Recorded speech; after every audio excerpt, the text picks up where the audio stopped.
As much as immersing players into the world is great, there is a danger of making players sick from oversaturation of bad forms of adding detail.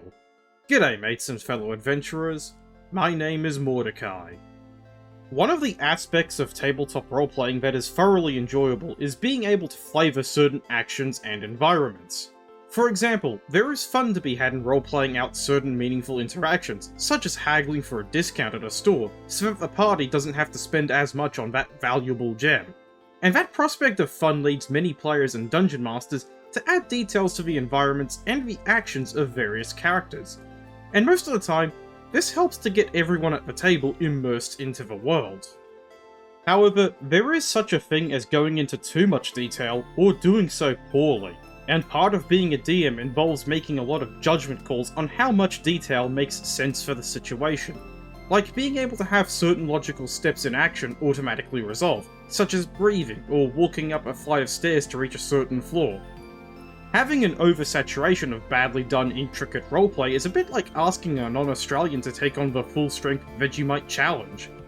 That being an entire serving spoon of a delicacy from down under that routinely makes even the most hardened of Australians balk at the prospect. After all, there is beauty in restraint, hence why the Vegemite challenge is normally portrayed as the mid-strength version, which is just a tablespoonful of the acquired Outback taste.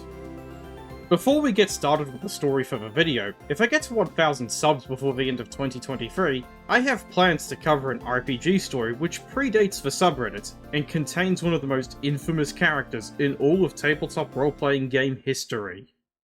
Let's delve into the often terrifying world of r/RPGHorrorStories.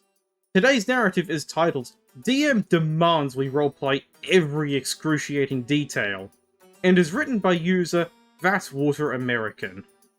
Our party stumbled into a new town, cold and tired. We just wanted to find a place to long rest.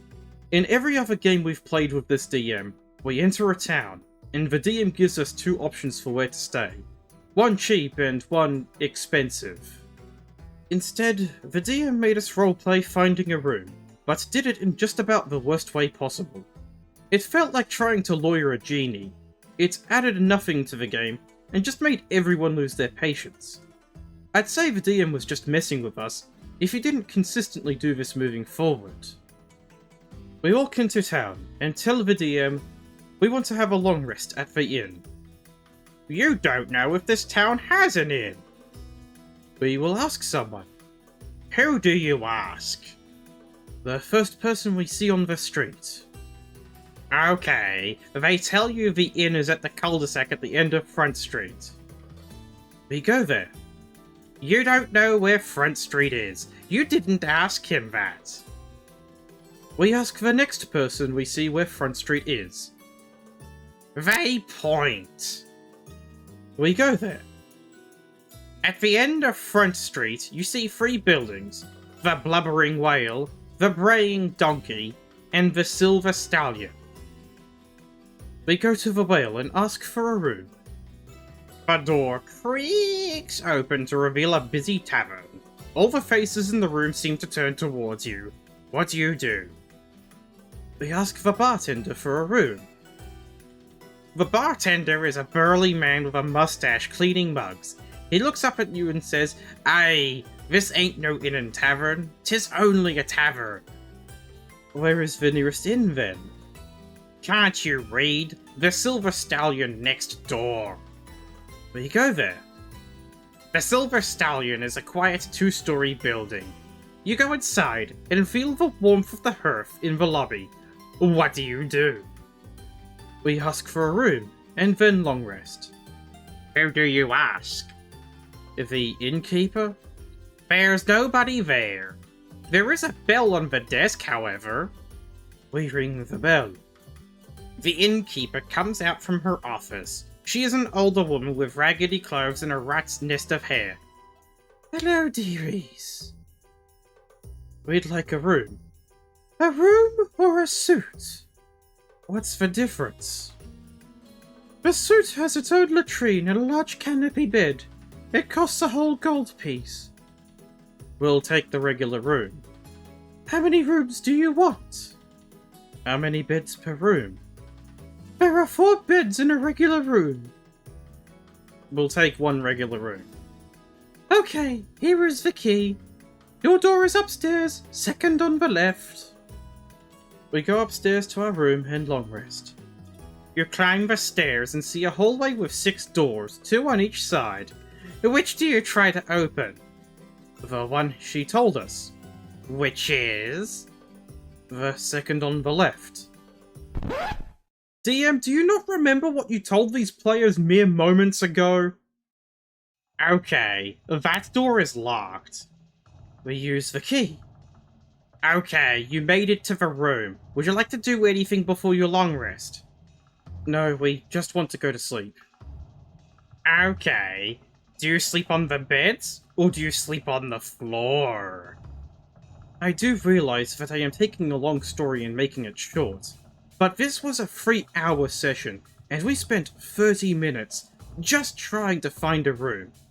We talked to the DM about this afterwards because this was painful to play through and wasted a lot of time. After a while, the DM responded that this was a survival game, and that we needed this encounter in every new town we visited, because what if we couldn't find a room to sleep in before it got too cold? And that's where the story ends. There are several good ways to add more roleplay into your role-playing game, and whilst there is an understandable appeal to wanting to detail out every single action, the glaring problem with wanting to roleplay out everything is that it stops being fun when it's done poorly. Here's an example of it being done poorly from this story. If the players have said something to the effect of, "We're going to go upstairs and have our characters sleep overnight," having the players describe every single action they take to do that is only going to annoy and frustrate them because of the lack of flow resulting from that. This isn't an elaborate description of this inn that the party is staying at overnight.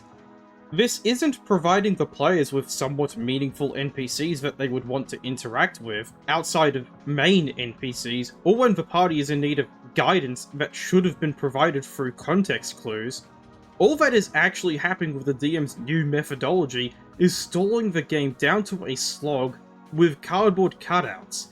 It's one of the worst forms of padding in a game. Assuming that the DM was trying to experiment with adding realism to the game, it should be noted that adding realism does not mean turning into a jerk who hides behind flimsy reasoning when responding to criticism.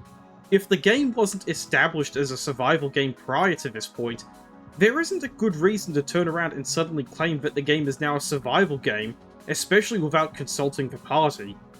Which is something that a DM should avoid attempting unless they have adequate preparation and improvisation.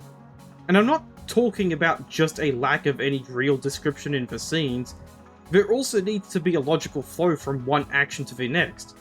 If the players are sheltering in a forest, for example, there's trees to cut down, sticks to use for firewood, possibly game for the party to hunt for their evening meal. I will give the DM some credit for attempting to expand their existing skill set with being a dungeon master, and in strict fairness, it can sometimes be a case of trial and error in the attempt to improve. But shutting down all criticism at face value is only going to make the improvement process take longer, assuming that any genuine improvement does happen. I do have some advice for both DMs and players that find themselves in this sort of situation. For a DM, learn to accept criticism, and reflect on why the players feel in pain as a result of the new methodology. And for the players, my advice is that you should have a sit down with the DM at the start of the session and explain why the cardboard method of storytelling is painful to sit through, and offer suggestions for how to properly add detail to a scene.